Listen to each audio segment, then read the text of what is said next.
Hello, beautiful souls. How y'all doing? I hope that everyone is doing amazing today. Hope that your week has started off beautifully. I want to top in with you guys real quick and share something because I always got something to share as we are evolving and transforming and becoming renewed daily. But one of the things that had come in for me, especially in this season of like introspection, right? This is a beautiful time because we are moving out of the winter frost and coming into the spring coming soon. And so, with that, just comes, I think, for me, an area of refinement, right? What has been ideal is to look at the processes and the ways at which I've been doing things. What's been shed, what's been released, right? Because that's been quite a bit. I've had to let go of old thoughts, old beliefs, old new, ways of being in every aspect of my world, right? This is inclusive of my work in my corporate environment. This is inclusive of the work that I do externally, whether it's consulting, whether it's speaking, whether it's, building rebuilding a brand, right? I'm working on rebuilding a brand. That's on my docket this year, and expanding it. And just new ways of creating. I think that that's one of the things that I'm looking at. And one of the things that's been important for me is what are the new ways that I want to create? What are the new parts of me that I want to bring forward to share with the world, to share with the collective, to help support evolution and growth and ascension?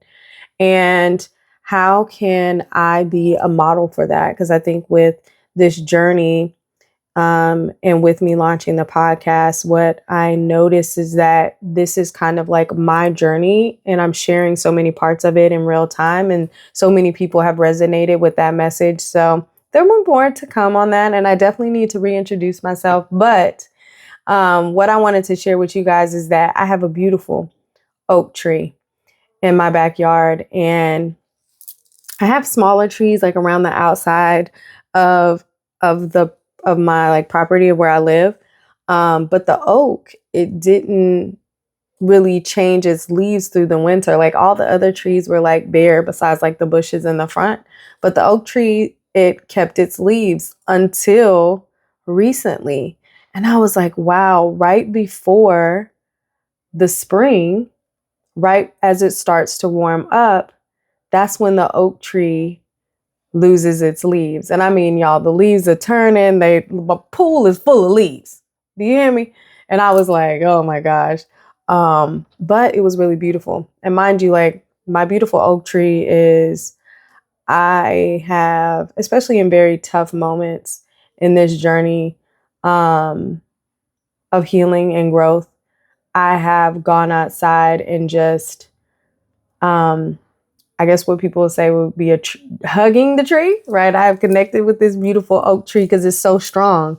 And when you understand and when you learn about, trees and nature and just the power of the oak, it's a very connective space. And I'm one of the people that um, believes in my connection to nature is an extension of self, right? So all the things are around me. God is omnipresent for me. So God is in everything, the leaves, the trees, the air, the wind for me, um, the animals. And so in that, just watching this process and how it connects so deeply to me and my spirit and the final shedding for me at this time, and probably for a lot of others, right? That before you are walking into your next season, you are doing a final shedding, those final leaves, those final pieces are shedding off, you're releasing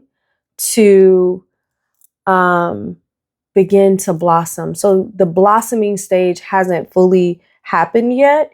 You're still in the releasing stages. So I'm really excited about it. I thought it was beautiful. I was looking up at the tree, and hopefully I'll be able to share an image, I can add it into this video because I looked it up. I was like, does the oak tree shed its leaves in the spring and why? And it's like, it's all a part of the tree's process of transformation.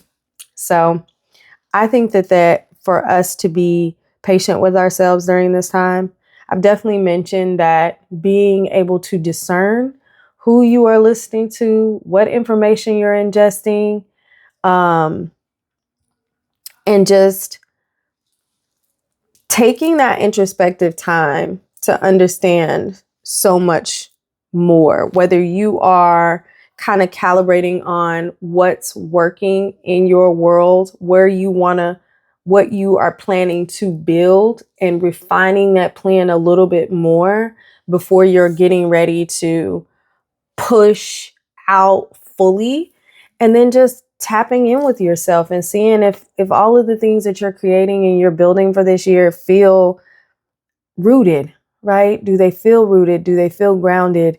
Do they feel aligned fully into the new version of you? Or are any of those pieces and components connected to the old version of you, right? And do you need to maybe shed a little bit more of that? There have been so many questions. I've seen various content creators that have been like, these 50 journal prompts and like read this and say this, and I'm just like, that is not me. I'm not gonna do that, because I feel like each person has their own individual journey. So really, it's really important to tap in with yourself, see what feels most aligned that you need to question. I think for myself, I'll share this with you guys, that one of the questions that I did ask myself was, I think, where did I need to give to myself more? And also, where did I need to clear and release more? Like, what other things that I feel like I needed to clear and release? But those are individual to my journey. You know what I'm saying? So yours might be a little bit different. You might be at a different space and time within your journey. But I think that it's very key to at least sit down and take that time to write the journal entries, to see what parts of it feel the most aligned, to really begin to feel into, to settle into this new, the word that's coming up is like embodiment. Like, I think that I've like shed, and then like it's like a leveling for me, right? And so it's kind of like I elevate and then I have some shedding, and then I elevate a little bit more and then I have some more shedding, and then I elevate a little bit more and I have a little bit more shedding, right? And things are just coming off, but there's always this integration process during that time of the old, remove the old, the old shedding out, and then the new settling in. I don't know why that was so, I don't know what's going on, and I'm not gonna like cut this video and I'm not gonna replay it, so y'all just gonna get that little bit of confusion there. But what I am trying to convey is that it is about bringing online that new version of you. For me, it's coming out of survival mode. For me, it's finding safety in my body. For me, it's finding safety in my spaces. For me, it's finding peace within me. Like, I've been experiencing such an amazing level of peace, and also just alchemizing whenever something does come up.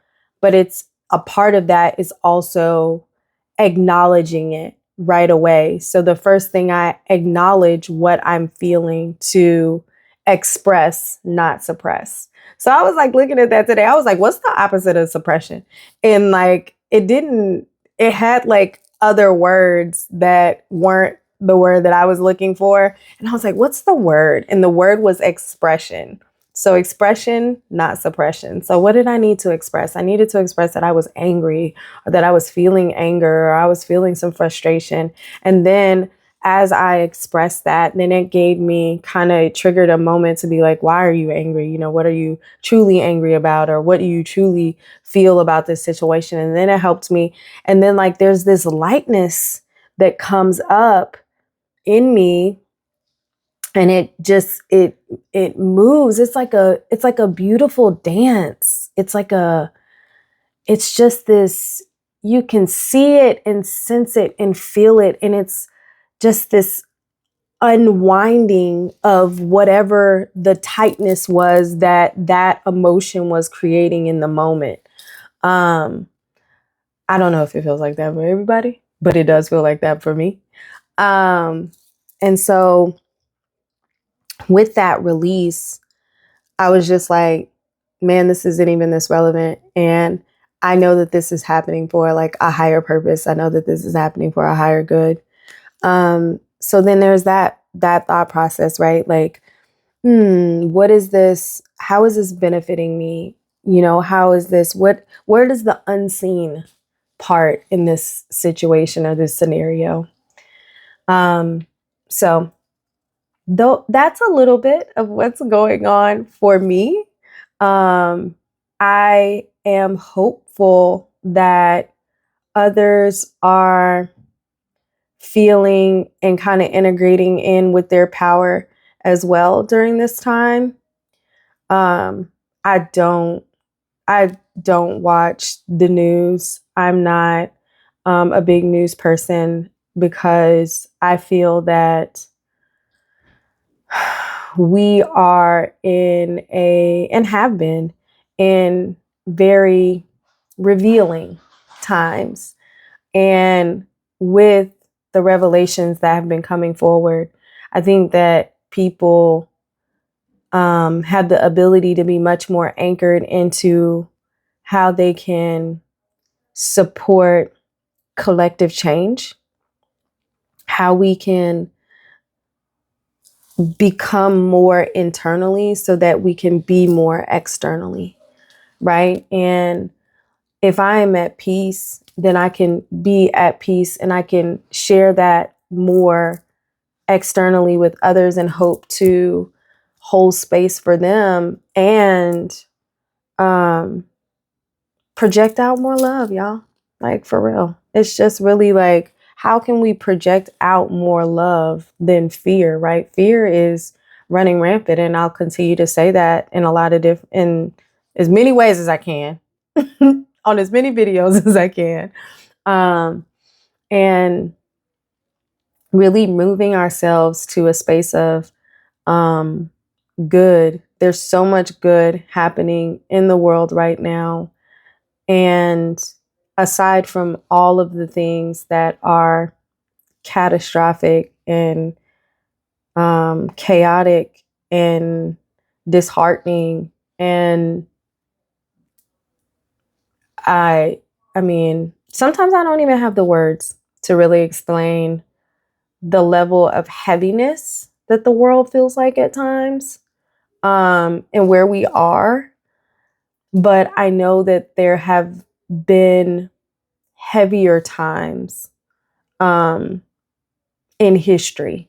And so when you look into history, you are able to kind of, I would say for myself, it's like, what role can I play? What individuals had a stance that I would want to adopt at this time? Like Fred Hampton has been coming up often for me. So I've been watching some of his speaking, and Huey P. Newton and other revolutionaries have been at the forefront for me. of inspiration. Yeah.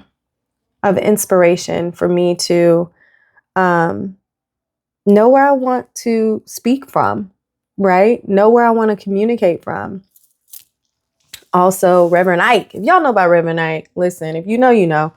Reverend Ike is one of those individuals that I've been tapping into. And of course, Florence Shin around, the belief systems and the minds and the science of the mind and um, just that introspection, right? And so I think that while we are working now on ourselves so deeply and congruently existing in a world that is changing and shifting every day, us being so rooted in some real core values, and maybe this is that time where you're deciding what those are. And what are those routines? What do those routines need to be to help you to continue to cultivate this version of you?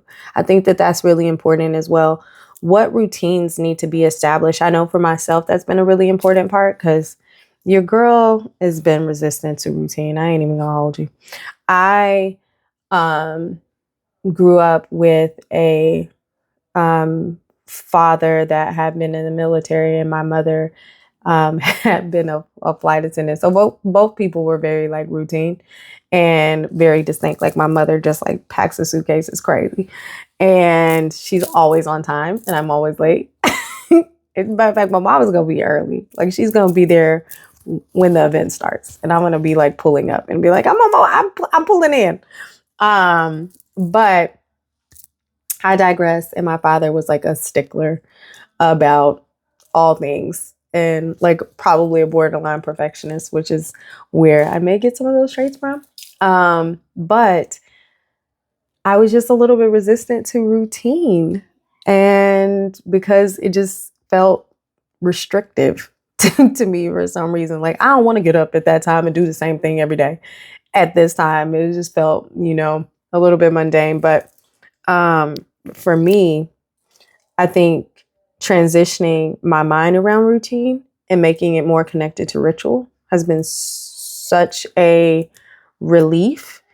And taking ritual and then creating the rituals that work for me. So I've started my workouts when I drop my daughter off at school, which has been amazing. And I put that into my phone to just help me keep my mind clear. My mind, my body, and my spirit all function together. And I am at my highest version and best version when I am taking care of all three of those things. And so going to the gym in the morning, for an hour, for 45 minutes, whatever it is. It's just a small piece of giving back to myself, right? And in this journey, one of the things that I had done previously is that um, I was self-abandoned. And in the ways that I was self-abandoned would be like over giving, over pouring to everybody else and taking away from these little small moments, right? Of going to the gym or, delegating a task or feeling like I had to do everything for everybody all at once, everywhere, being the everything everywhere all at once. And that just wasn't realistic. And that's not sustainable. And that's not grounded. That wasn't grounded in practices that would be geared towards um, love of self, right? To self abandon is not love of self. So, my workouts is a key part of this in these rituals. Secondary to that is my diet and what I'm ingesting. And so I think for the month of March, for sure, I'm going to I'm gonna not have any alcohol because I'm noticed that my body is having a little bit of resistance to it. And I kind of be like, oh, I can drink this one thing, and then I'll be like, okay, I can't drink that anymore. Okay, I can maybe just have this little bit of wine, and then like my body is kind of having a resistance to that. So I'm like, okay, maybe we just need a break. Maybe we just need to let it go for a little bit to see how we feel. And my body goes through that. A lot of things will change for you. Hopefully. I know they have for me. I know that my diet has changed before. The things that I can't eat, I can't really eat a lot of red meat any longer. I really can't eat any red meat. Sometimes I can eat a little bit of lamb, maybe a little bit of bison, something like that, but definitely not red meat. Your girl loves a hamburger, but doesn't love me any longer. I don't eat chicken, even though I used to love like Popeyes, like wings and chicken be like, mm-mm. Um, so, those are some of the things that come with transformation, right? The responsibility of your body, listening to your body, listening to the habits, listening to the places where you need to create better habits, right, for yourself, and the dialogue at which it's built around. And my prayer time, right? That's another ritual for me. So my prayer and meditation time and journaling time is something that I have to do every day. Here lately, I normally get up around 4 because everything is mostly quiet at that time to actually sit down and do that. But I do that, you know, uh, pretty much every day. I have to. And I think Miss Ayana has talked about spiritual hygiene. She actually has a session going on that. Ayana Van Zandt is absolutely amazing to me. When I meet her, I'm going to tell her, or y'all can tell her, that she's been mentoring me since I was a young girl. I think probably around, I don't know, 13 or 14 years old. My mother had her books like Acts of Faith, and I would always read them because I was always interested in just this realm of understanding of all things help and growth, and from like a very young age, astrology and how the mind works. I think I read The Road Less Traveled when I was like 16 years old or 17 years old, something like that. So, also reading, right? And the books that I'm getting ready to read right now are, I had it here, but The Ego is the Enemy. And then I think that's not the name of the book, and I'm not saying that correct, but I will put it in a caption. But I am reading As a Man Thinketh. That is my current book. And when I really started this journey, y'all, not even really just started this journey, because I think it's a life journey. And when you look back on it, you'll see different aspects of like where you have, what you have done and what you have connected to throughout your life, right? Some people were just like, oh, I was reading the Bible religiously, or I was doing this thing, or I was always interested in this, or, I was kind of tapped into this, but I never really knew what it was. I kind of tapped into it. I kind of put it down. I came back to it. My brother's an avid reader too. So he's always, put me on game to a different book. And we come from readers. Like my father was an avid reader and my mother is too. So that's just something that was kind of like a staple in our household. I have a lot of books. I love books too. Like I don't do well with like audiobooks, or I don't feel like it retains as well. And for me, I do them sometimes. But I love a hard copy so I can like sit with it and hold it and highlight it or go back to it or bookmark pages or whatever I need to do. But I have some powerful books. And so ensuring that you are ingesting materials that are supporting your growth and your journey during this time too, and really calibration into this new version. But not overwhelming yourself, right? I think that it's important that this isn't the time of overwhelm. It's actually the time of integration. And that's an important piece, that it's bringing all of this in so that you can, the container, the vessel can be full, right? You are getting to a place of wholeness within so that you can be the best version of yourself in all environments. because I feel like that is part of our original design. So, and that's what this is for me, right? And I hope it is for you. I hope that many are inspired to understand more about getting to a place of wholeness and peace within themselves, because I think it creates so much more. Like, it creates more better partnerships, better relationships. My relationship with spirit is like, my relationship with the Most High is so much more than I think it has ever been at any point. Especially when I was like going to church every Sunday, right? You know what I'm saying? Like, when I was in certain time periods of my life, maybe I didn't have enough experience.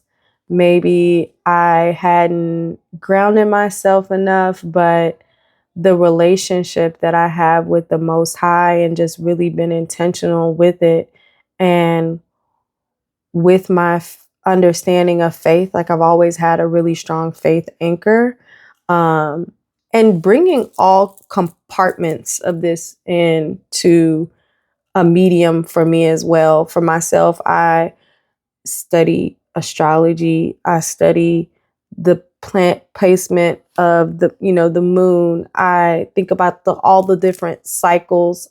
Indigenous principles are our core anchor for me. Also, what else? I lost it, y'all. I had it. It was another thing, and I can't even. Oh, human design. Human design. My human design is part of it. Understanding my human design. These are all characters of compartments of self, right? This isn't about being able to like understand so much more about other people, or this is all about my journey. This is all about the self. So as you are taking this journey to understand the self, to get into self mastery, you're going to encounter some moments where you're like, I want to know more about this. Or how do I know more about this? And I think that that's sometimes the challenge, is that not enough of us are looking at or focused on self, as opposed to the external, what this person is doing, who this person, them, we're doing a lot of pointing, but we're not doing enough mirror. And we are mirroring each other and doing a lot of projecting. And so if you're going to project some good stuff. You know what I mean? Let's project some good stuff. So I hope this has been helpful for you.